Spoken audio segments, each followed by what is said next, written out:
hari ini tanggal 10 November 2021 sengaja kami mengunjungi Anda, sekaligus kami mengucapkan selamat Hari Pahlawan, suatu momen yang sangat sakral ya di kehidupan kita, bahwa banyak tokoh-tokoh sejarah yang harus kita kenal dan kita teladani. Nah, pada hari ini kita akan melanjutkan pembahasan buku Tiada Pernah Menyerah karya Pak Samsudin dengan Pak Hasan Enoch, yang pada hari ini kita akan membahas bagian dari ikhtiar menguak takdir, yaitu bagian pertama, yang bagiannya itu berjudul Harga Sebuah Kesempitan. Nah, pada tanggal 10 November ini sengaja kami tim podcast Jalan Buku mengunjungi Pak Samsudin di kediamannya yang asri. Ini di ruang tamu beliau, sangat menyenangkan, kita disuguhi kopi dan lain-lain. Assalamualaikum Pak Samsudin. Waalaikumsalam warahmatullahi wabarakatuh. Ya, makasih Pak Edi di atas kunjungannya. Ya. Semoga makin berkah. Betul. Nah Pak Sam, hari ini kita mau melanjutkan, ya, kita masih penasaran terhadap bagian pertama ini. Ya. Itu dari bagian ikhtiar menguak takdir, itu ada sub terakhir, yaitu sub yang kelima, harga sebuah kesempitan. Ya, betul. Nah, pada sub bagian ini itu banyak kaitannya dengan semangat kepahlawanan. Ya.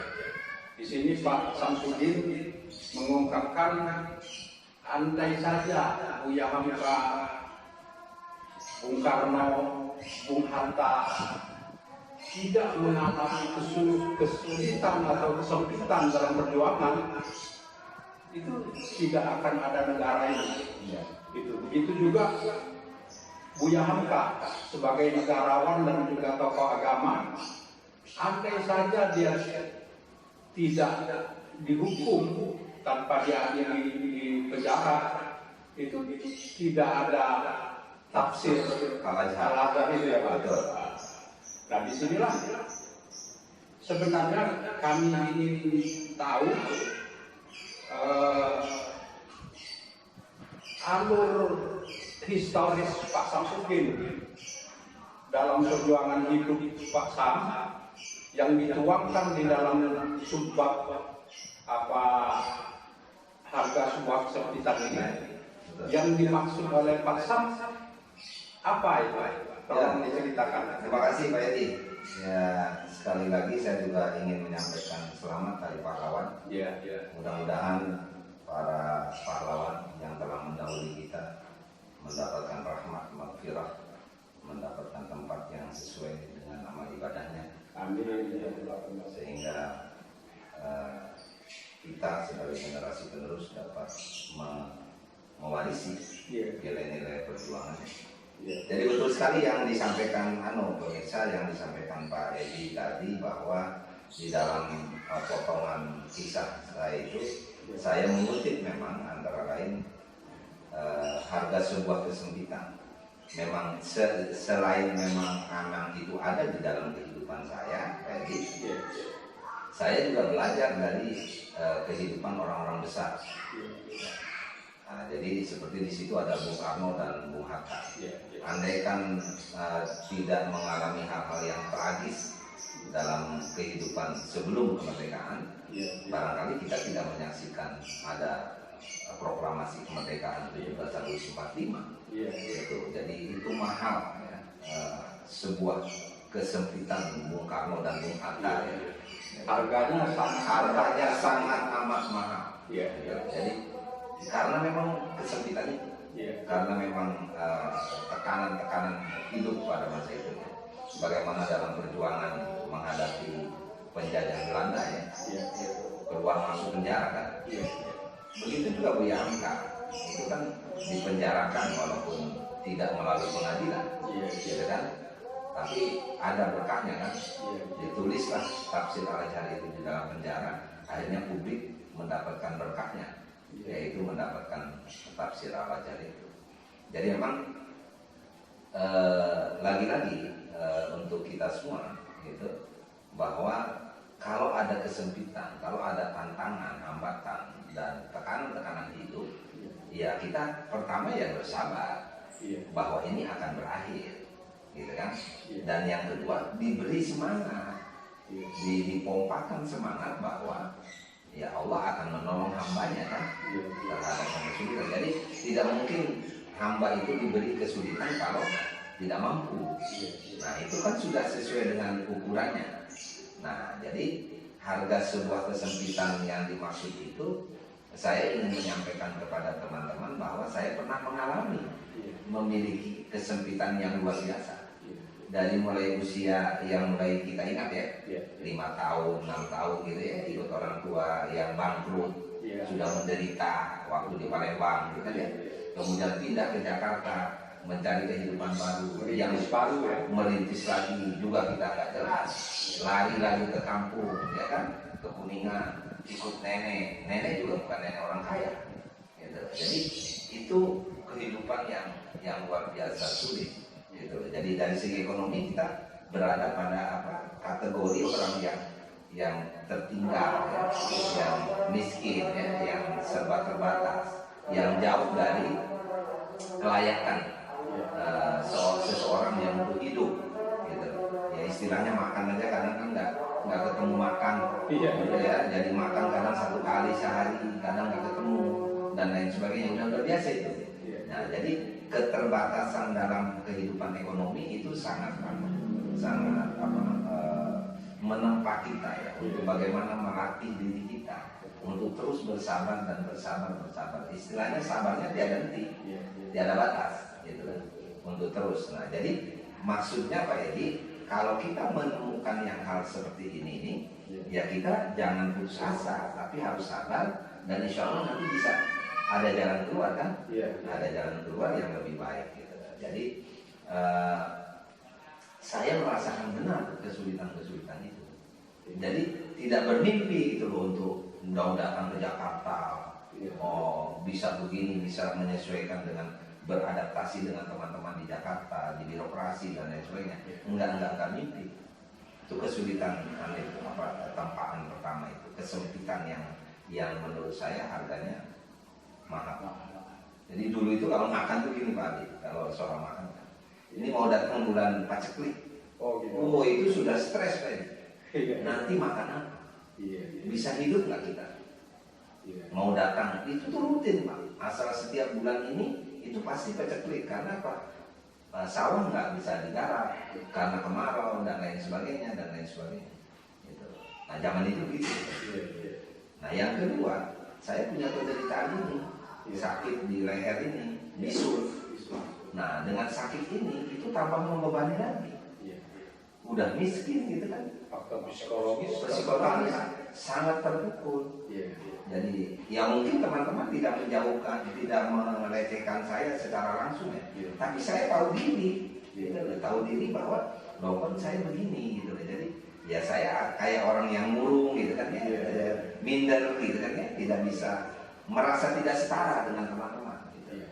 Merasa tidak setara, tapi itu kesulitan, himpitan itu dihadapi dengan terus bekerja keras untuk terus belajar, akhirnya alhamdulillah karena kita di dunia pendidikan masuk gitu kan, menekuni dunia pendidikan, bisa sekolah lumayan tinggi. Dulu sekolah di PGA itu udah tinggi Pak kalau di kampung.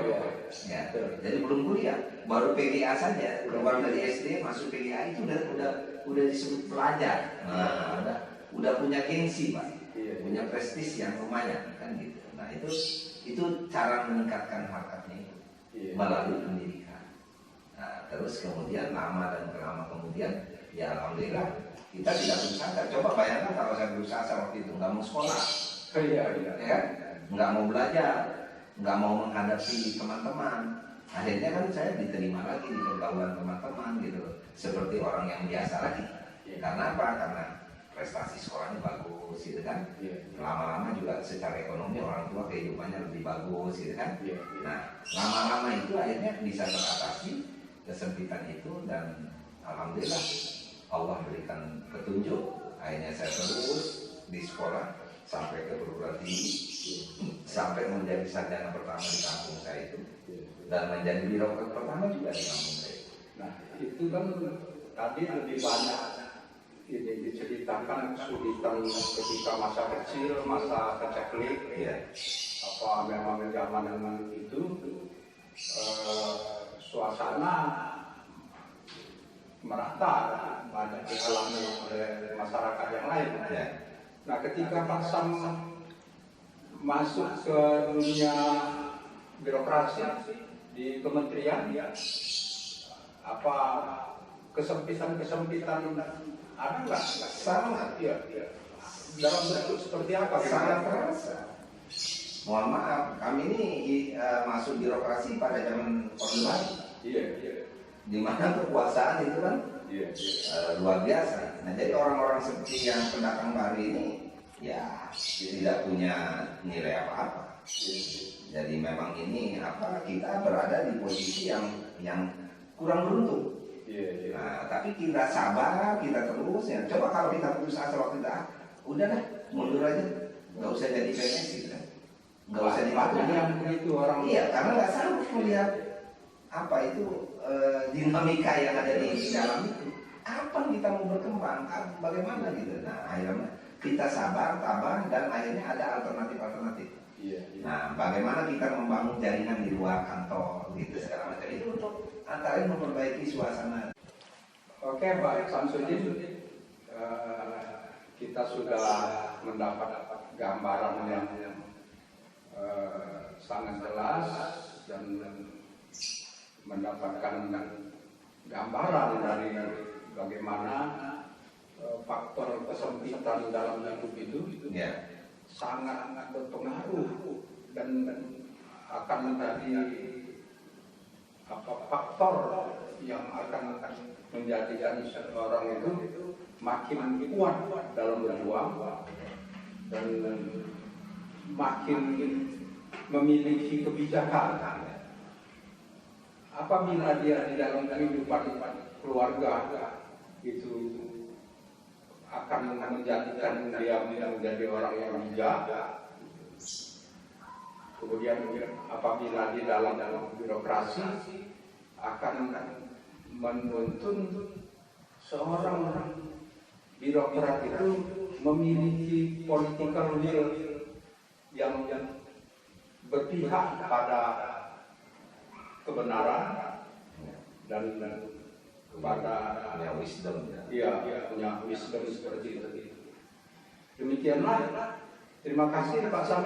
Ya, saya boleh tambah sedikit. Boleh. Ini subjudul ini maksudnya agar para pembaca, gitu, generasi penerus saya ini, ketika mereka mendapatkan kesempitan, itu justru bukan dengan putus asa, bukan memarahi siapa-siapa, atau keluh kesah kemana-mana.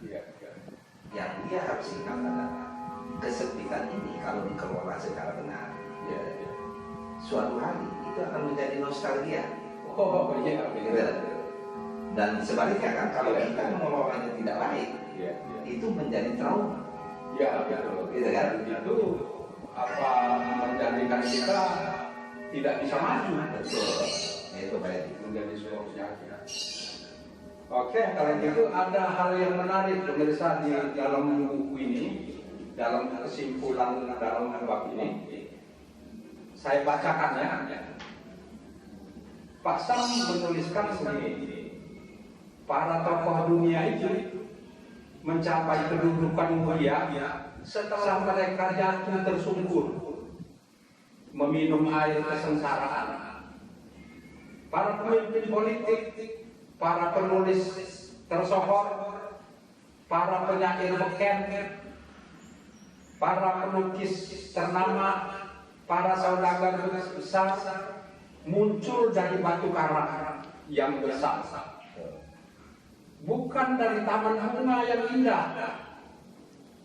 Aku pun justru berada di antara tokoh-tokoh besar dunia itu. Itu Pak Sam. Ya, terima kasih. Pemirsa, assalamualaikum warahmatullahi wabarakatuh. Assalamualaikum warahmatullahi wabarakatuh.